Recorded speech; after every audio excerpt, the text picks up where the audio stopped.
ಇನ್ನು ಕಲಬುರಗಿ ಜಿಲ್ಲೆಯ ಚಿಂಚೋಳಿ ತಾಲೂಕಿನಲ್ಲಿ ಕಳೆದ ಒಂದು ವಾರದಿಂದ ಸುರಿಯುತ್ತಿರುವ ನಿರಂತರ ಮಳೆಯಿಂದ ತೊಗರಿ ಬೆಳೆ ಹಾನಿಗೊಳಗಾಗಿದೆ. ಈ ಬಾರಿ 65,000 ಹೆಕ್ಟೇರ್ ಪ್ರದೇಶದಲ್ಲಿ ತೊಗರಿ ಬಿತ್ತನೆ ಮಾಡಲಾಗಿದ್ದು, ಮಳೆಯಿಂದ ಅಧಿಕ ತೇವಾಂಶಗೊಂಡು ತೊಗರಿ ಬೆಳೆಯ ಬೇರು ಕೊಳೆಯುತ್ತಿದ್ದು ಹಸಿರು ವರ್ಣಕ್ಕೆ ತಿರುಗಿ ಒಣಗುತ್ತಿದೆ.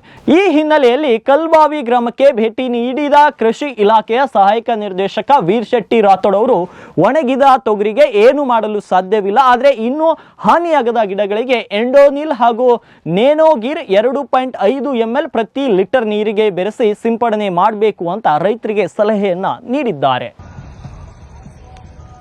ರೈತ ಬಾಂಧವರೇ ನಮಸ್ಕಾರ. ನಾನು ವೀರಶೆಟ್ಟಿ ಏಡಿಯ ಚಿಂಚೋಳಿ ಮಾತಾಡ್ತಾ ಇರೋದು.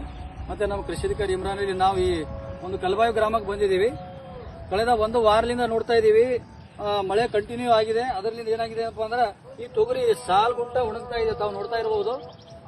ಅದಕ್ಕೆ ನಮ್ಮ ರೈತ ಬಾಂಧವರು ಏನ್ ಮಾಡ್ಬೇಕಂದ್ರೆ ಈ ಒಣಗ್ತಾ ತೊಗರಿಗೆ ನಾವು ಏನು ಮಾಡಕ್ ಬರಲ್ಲ. ಈಗ ಏನು ಚೆನ್ನಾಗಿದೆ ಅಲ್ಲ ತೊಗರಿ, ಆ ತೊಗರಿ ಏನಪ್ಪಾ ಅಂದ್ರೆ ನಮ್ಮ ಮಾರ್ಕೆಟ್ ಅಲ್ಲಿ ಕೀಟನಾಶಕ ಅಂಗಡಿಯಲ್ಲಿ ಈ ರಿಡೋಮಿಲ್ ಅಂತೇಳಿ ಒಂದು ಕೆಮಿಕಲ್ ಸಿಗುತ್ತೆ. ಅದನ್ನು ತಾವು 3 ಗ್ರಾಂ ಪ್ರತಿ ಲೀಟರ್ನಲ್ಲಿ ಬೆರೆಸಿ ಏನಪ್ಪಾ ಅಂದ್ರೆ ತಾವು ಬುಡಗುಂಟ, ಈ ಬುಡ ಇದೆಯಲ್ಲ, ಈ ಕಾಂಡ ಬುಡಗುಂಟ ಏನಪ್ಪಾ ಅಂದ್ರೆ ಸ್ಪ್ರೇ ಮಾಡಬೇಕು. ತಾವು ನ್ಯಾನೋವಿರಾ, ನಮ್ಮ ಹತ್ರ ನ್ಯಾನೋವಿರಾ ಸಿಗುತ್ತೆ.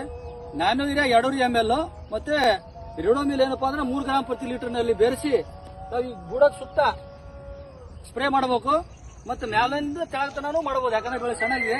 ಅದರಲ್ಲಿ ಏನಪ್ಪಾ ಈ ಒಂದು ನಾವು ಈ ಬೆಳೆಯನ್ನು ಕಾಪಾಡ್ಕೋಬಹುದು ಅಂತೇಳಿ ನನ್ನ ರೈತರಲ್ಲಿ ನಾನು ಮನವಿ ಮಾಡ್ತಾ ಇದ್ದೀನಿ. ಇದ್ರ ಜೊತೆಯಲ್ಲಿ ಅಲ್ಲಲ್ಲಿ ಏನಪ್ಪಾ ಅಂದ್ರೆ ಮಳೆ ಅಲ್ಲಲ್ಲಿ ನೀರು ನಿಂತು ಇದು ಜಾಸ್ತಿ ನೀರು ನಿಂತು ಹೊಲದಲ್ಲಿ ಒಣಗ್ತಾ ಇದೆ.